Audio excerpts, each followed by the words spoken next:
Good evening students. हम अपनी video को लेके फिर आपके समय समक्ष उपस्थित हैं। हमने कहा था कि हम आपको केल्सन की थ्योरी बताएंगे।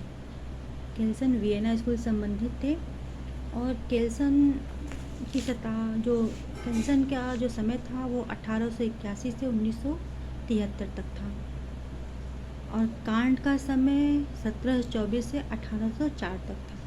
हम कांट को इसलिए बता रहे हैं कि केल्सन की थ्योरी पे कांट का बहुत प्रभाव पड़ा था।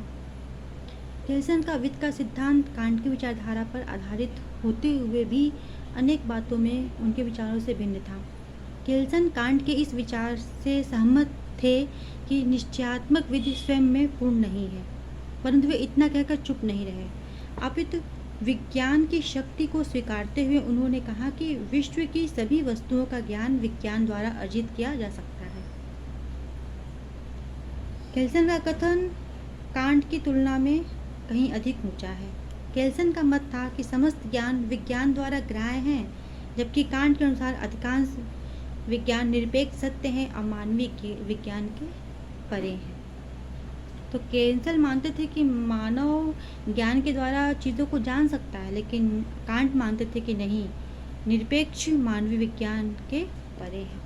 इसके कुछ आवश्यक तत्व हैं केल्सन के प्योर थ्योरी ऑफ लॉ के। पहला है, विधि जैसी की है वह है कि सिद्धांत पे इन्होंने आइंस्टीन के समान काम किया, न कि विधि जैसी की होनी चाहिए पे। विधि के सिद्धांत व विधि में इन्होंने अंतर किया।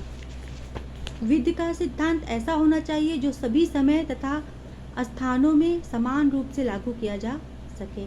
केल्सन ने सामान्य विधिशास्त्र का समर्थक माना जाता है।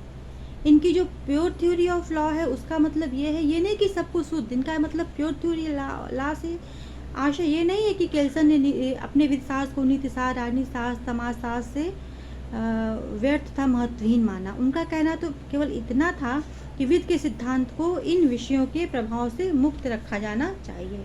केल्सन के विधि शास्त्र को एक सिद्धांत मूलक विधिशास्त्र माना गया है।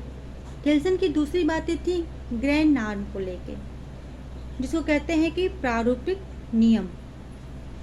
इन्होंने एक नॉर्म बताया जो विधि क्रम को स्तूप एक पिरामिड ऑफ नॉर्म माना। सिद्धांत मूलक विधि को स्थान दिया, न कि विज्ञान मूलक उनको। इनका मतलब था कि एक नॉर्म है, उसी से विधि विकसित होती है, लेकिन नॉर्म क्या है यही यहाँ पे ये स्पष्ट नहीं बता पाए। चूँकि विज्ञान का आधार स्रोत प्रकृति विज्ञान है, जबकि विधि का आधार स्रोत विधि शास्त्र है, और विज्ञान में कार्यकरण के संबंधों पर आधारित होता है, और जो विधि शास्त्र है ये विधि के स्रोत का संबंध है।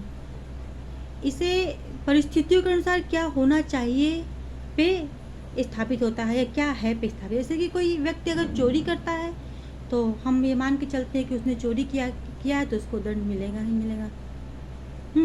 इस तरह केल्सन की जो ये ग्रैंड नॉर्म वाला सिद्धांत था, इन्होंने इसको बताया जो इन्होंने स्पष्ट नहीं कर पाया। बाकी सब इनकी थ्योरी एक व्यवहारिकता की तरफ ले जाती है। जहाँ तक आइंस्टीन की थ्योरी में हम समादेश, प्रभुसत्ता संपन्न शास्त्र पढ़े तो एक कठोर अनुशासन की बात या शास्त्र की बात करते, वहीं इनकी थ्योरी थोड़ी सी लचीली थी, व्यवहारिकता की बात करती है, सबको साथ ले के चलते हैं। फिर केल्सन की थ्योरी का अगर हम महत्व देखना चाहें तो इनकी केल्सन की थ्योरी में के कुछ निम्नलिखित इनके महत्व हैं। पहला यह है कि इन्होंने राज और विधि में कोई अंतर नहीं किया। राज और विधि दोनों एक समान है। विशुद्ध सिद्धांत जो इन्होंने दिया वो आदेशात्मक स्वरूप का है, न कि विज्ञानात्मक स्वरूप का है। इन्होंने इंटरनेशनल लॉ को स्टेट लॉ से श्रेष्ठ माना। केल्सन इंटरनेशनल लॉ को स्टेट लॉ से श्रेष्ठ माने। वहीं आइंस्टीन ने क्या किया था? आइंस्टीन ने क्या था कि वास्तविकता विधि के रूप में मानने से इनकार कर दिया। केल्सन ने अपने में रूढ़ को भी स्थान दिया, लेकिन आइंस्टीन ने रूढ़ को स्थान नहीं दिया था। थ्योरी ऑफ लीगल पर्सनालिटी से संबंधित समस्याओं के लिए को इनकी थ्योरी से हल मिलता है। इन्होंने जो ये राज और विधि में कोई द्वैतवादी सिद्धांत नहीं लगाया, अपने केल्सन आदेशात्मक थ्योरी को माने या इंटरनेशनल लॉ को इन्होंने श्रेष्ठ माना, तो इनकी थ्योरी है एक लीगल पर्सनालिटी डेवलपमेंट करती है और लीगल पर्सनालिटी को एक आधार मिला। जो पर्सनालिटी विधिक नॉर्मों की संक्रिया के इकाई तथा अधिकार और कर्तव्य उसके रूप में है। इन्होंने प्राइवेट विधि और लोकल विधि में भी अंतर नहीं किया। थ्योरी ऑफ इम्परेटिव भी इनके सिद्धांत को कहा जाता है, जहाँ इन्होंने एक विधिशास्त्र में एक व्यवहारिक ज्ञान को उद्भव किया, वहीं जो आइंस्टीन की थ्योरी थी वो एक सैद्धांतिक विषय पर आधारित थी। जहाँ तक कि इनके सिद्धांतों का डेवलपमेंट हो तो वो डेवलपमेंट तो बहुत ज़्यादा हुआ, लेकिन कोई भी चीज़ बिना आलोचना के रह नहीं पाती है, तो इनकी थ्योरी भी बिना आलोचना के नहीं रह पाई। इनकी थ्योरी को यद्यपि एक वेलफेयर स्टेट के पक्ष में थे, लेकिन वेलफेयर स्टेट के पक्ष में थे, लेकिन जो और भी विधिशास्त्री थे जो वेलफेयर स्टेट के स्ट्रिक्टली पक्ष में थे, उन्होंने इनकी लोक विधि और प्राइवेट विधि में अंतर होना जरूरी माना, लेकिन केल्सन ने कहा था कि लोक विधि और प्राइवेट विधि में कोई अंतर नहीं है। इनका वेलफेयर स्टेट लोक विधि और प्राइवेट विधि को लेकर चलता है, और जो अदर जूरिस्ट थे उनके वेलफेयर स्टेट में लोक विधि और प्राइवेट विधि में अंतर होता है। लाटर पास थे, इन्होंने इनके सिद्धांत को प्योर लॉ थ्योरी को कहा ये एक कोरी कल्पना है, और उन्होंने ये भी कहा कि केल्सन ने अपने प्योर लॉ थ्योरी के सिद्धांत के द्वारा इंटरनेशनल लॉ में को प्राथमिकता देकर नेचुरल लॉ को बैकडोर से प्रवेश करा दिया है। कहाँ विश्लेषणात्मक विधिशास्त्र प्राकृतिक विधिशास्त्र के अगेंस्ट आया था, लेकिन लैटर पॉज यहाँ पे ये कहते हैं कि इन्होंने जो है अपनी थ्योरी को बैकडोर से नेचुरल लॉ को यहाँ पे प्रतिपादित किया। जूलियस स्टोन भी इनके प्योर लॉ थ्योरी को परिकल्पना ही मानते हैं, और लास्की ने तो यहाँ तक कह दिया कि व्यर्थ की ये दिमागी कसरत है। फ्रीडमैन इत्यादि ने भी इनकी आलोचना की। इतनी आलोचनाओं के बाद भी हम ये नहीं कह सकते कि इनकी थ्योरी पूरी की पूरी गलत थी। नहीं, इनकी थ्योरी ने भी बहुत सारा योगदान दिया विधि में। इनका सबसे बड़ा इनका योगदान था कि विधि को परंपरागत विधि सिद्धांत से मुक्त कराया, वहीं दूसरी ओर विधि को कॉमन थ्योरी वहीं एक तरफ इन्होंने विधि को परंपरागत विधि सिद्धांत से मुक्त कराया, और दूसरी ओर उन्होंने आइंस्टीन के कॉमन थ्योरी को भी अनुपयोगी बताया।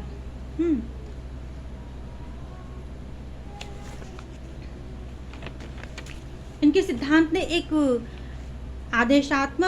मनोविज्ञान आदेशात्मक सिद्धांत को अप्लाई कराया। जहाँ तक भारत के परिप्रेक्ष्य में अगर हम देखें तो जो भारत का संविधान है वही एक ग्रैंड नॉर्म है, और संविधान से पहले विधिशास्त्र है, तो विधिशास्त्र से हम संविधान को लेते हैं और संविधान से ही सारी विधियाँ आती हैं। चाहे हम जितनी भी विधियाँ पढ़ें या आगे आने में पढ़ेंगे, सारी विधियाँ संविधान से ही अपने आप को जीवित रखती हैं। संविधान ही उनका नॉर्म है। इसमें इन्होंने केल्सन का हम सिद्धांत शक्ति पृथक्करण सिद्धांत जो मॉन्टेस्क्यू ने बनाया था उसमें भी हम देख सकते हैं विद नॉर्म वाला, और न्यायिक पुनर्विलोकन का सिद्धांत जो इंदिरा गांधी वर्सेस राजनारायण के केस में था वो भी केल्सन की थ्योरी से कहीं ना कहीं प्रभावित है। इस तरह केल्सन की ये जो थ्योरी है ये आपको हमने संक्षिप्त रूप में बता दिया। अब इस विश्लेषणात्मक थ्योरी में एक जूरिस्प्रूडेंस में एक और हम लोग हार्ट को पढ़ते हैं। हार्ट की किताबों का नाम पूछता है कि इनका रूल ऑफ रिकॉग्निशन है और कंसेप्ट ऑफ लॉ है। दो कृति इनकी है हार्ट की, जिसमें से इनकी सबसे बड़ी कृति, सबसे मुख्य प्रमुख कृति इनकी कंसेप्ट ऑफ लॉ है। तो इस तरह से हम अब इनका केल्सन का थ्योरी विश्लेषणात्मक सिद्धांत को हम समाप्त करते हैं, और हम हिस्टोरिकल स्कूल का थोड़ा सा बैकग्राउंड आपको बता देते हैं। हिस्टोरिकल स्कूल इंग्लैंड के विख्यात विधिज्ञ होल्ड्सवर्थ के अनुसार ऐतिहासिक विधिशास्त्र के उद्भव के दो प्रमुख कारण रहे। पहला, फ्रांस की क्रांति जो 1776 के परिणाम स्वरूप जनता में राष्ट्रीयता की भावना जागृत हुई, द्वितीय, डार्विन द्वारा प्रतिपादित जैविक उद्भव के विकास का सिद्धांत। यही दो चीज़ थे जो ऐतिहासिक विधिशास्त्र को प्रश्रय दिया और ऐतिहासिक विधिशास्त्र का डेवलपमेंट हुआ। अब हम ऐतिहासिक विधिशास्त्र की एक थोड़ी सी परिभाषा देख लीजिए। ये कहते हैं कि भारतीय विधि व्यवस्था इतिहास की ऐसी देन है जिसकी नींव हमारी संस्कृत भाषा तथा रीति रिवाजों और परंपराओं पर आधारित है।